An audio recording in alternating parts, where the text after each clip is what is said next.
देश का infrastructure development आदरणीय प्राइम मिनिस्टर श्री नरेंद्र मोदी जी के यशस्वी नेतृत्व में बहुत तेजी से हो रहा है। पीएम गतिशक्ति मास्टर प्लान के तहत गुजरात सहित देश भर में रेल नेटवर्क अति आधुनिक तरीके से विकसित हो रहा है। उसमें से सबसे बड़ा इंफ्रास्ट्रक्चर प्रोजेक्ट अभी 1,24,000 करोड़ रुपए की लागत से बन रहा है, जो है डेडिकेटेड फ्रेट कॉरिडोर, जो विशेष रूप से सुपरफास्ट फ्रेट ट्रेन यानी मालगाड़ी के लिए बनाया जा रहा है, जिसमें ट्रेन 100 kmph की स्पीड से दौड़ पाएगी। लुधियाना, दिल्ली, कोलकाता, मुंबई के बीच कुल लंबाई होगी लगभग 3,400 किलोमीटर। इसके बन जाने से रेलवे की परिवहन क्षेत्र में कुल साझेदारी तेजी से बढ़ेगी, जो भारत देश की अर्थव्यवस्था को तेजी प्रदान करेगी। भारत में गुजरात राज्य में सूरत से लगभग 30 किलोमीटर दूरी पर हजीरा बहुत बड़ा इंडस्ट्रियल हब है, जहां L&T, Adani, Reliance, AMNS, क्रिब्को, ONGC, IOCL जैसी काफी सारी इंडस्ट्री लोकेटेड है।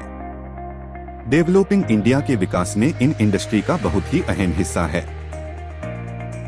अगर हम एग्जाम्पल के तौर पे AMNS की बात करें तो AMNS बड़ी स्टील प्रोडक्शन इंडस्ट्री है और पिछले साल के डेटा के अनुसार AMNS का टोटल मटेरियल हैंडल 31.5 MTPA था, जिसमें से 7.4 MTPA मटेरियल रोड से, 1.5 MTPA रेल से, 22.5 MTPA समुद्र से ट्रांसपोर्ट हुआ। वैसे ही अदानी पोर्ट में पिछले साल कार्गो हैंडल 19.5 MTPA था, जो पूरा रोड से ही ट्रांसपोर्ट हो रहा है। हजीरा एरिया में सभी इंडस्ट्रीज का ग्रोथ बहुत तेजी से हो रहा है, जो भविष्य में रोड ट्रांसपोर्टेशन को और बढ़ाएगा, जिसके कारण ट्रैफिक की समस्या काफी बढ़ेगी। इसको ध्यान में रखते हुए और माननीय श्री प्रधानमंत्री का लास्ट माइल कनेक्टिविटी के विजन को आगे बढ़ाते हुए DFCCIL का एक feeder root new Gothan station से हजीरा तक प्रपोज किया गया है। ये line new Gothan DFC station से निकलती हुई इंडियन रेलवे के परपेंडिकुलर एक फ्लाईओवर से क्रॉस करते हुए एग्जिस्टिंग क्रिब्को लाइन के पैरेलल दक्षिणी दिशा में प्रपोज की गई है, जिसमें आगे चल के 8.5 किलोमीटर पर नया वरियाव स्टेशन बनेगा। आगे जाते हुए 16 किलोमीटर पर क्रिब्को लाइन पे फ्लाईओवर बनाते हुए दक्षिण से उत्तर दिशा में जाएगी। कुछ दूर चलने के बाद 24 किलोमीटर पर कवास स्टेशन बनाया जाएगा।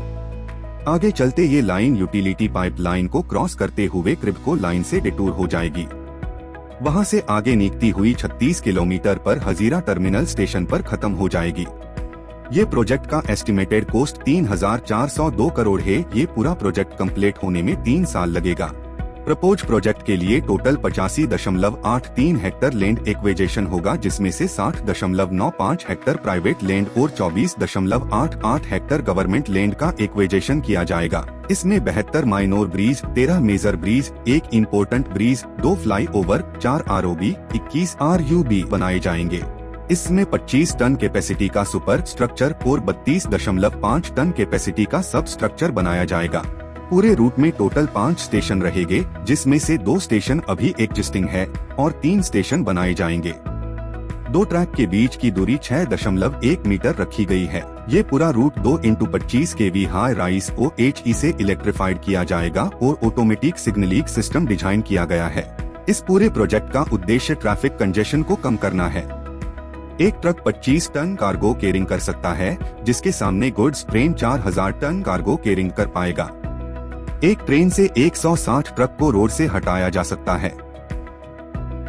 160 ड्राइवर का काम 5 से 10 लोग से हो जाएगा। ट्रेन सस्ते में और जल्दी से ज्यादा कार्गो कैरी कर सकती है। इस प्रोजेक्ट के पूरा होने से इंडिया में बनने वाले सामान को एक्सपोर्ट करना बहुत आसान होगा और बाहर के देशों से आने वाले सामान की लागत में भी कमी आएगी। पूरी तरह से इलेक्ट्रिफाइड होने के कारण कार्बन उत्सर्जन कम होगा, फ्यूल कंजम्पशन भी कम होगा, जिससे कार्बन डाइऑक्साइड की मात्रा कम होगी और ग्रीन हाउस गैसेस की बढ़ोतरी कम होगी। इसके साथ ही हजीरा बीच जैसे स्थान को रेल कनेक्टिविटी मिलने से पर्यटन में बढ़ोतरी आएगी। आसपास के गांव के लोगों को रोजगार मिलेगा।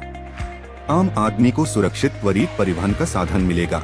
न्यू गोठन स्टेशन से हजीरा स्टेशन तक का रेल रूट पूरी तरह से कंप्लीट होने से सूरत जिला तरक्की और खुशहाली की ओर कदम बढ़ाएगा। इस लाइन के बनने से हजीरा क्षेत्र के सभी उद्योगों का तेजी से विकास होगा।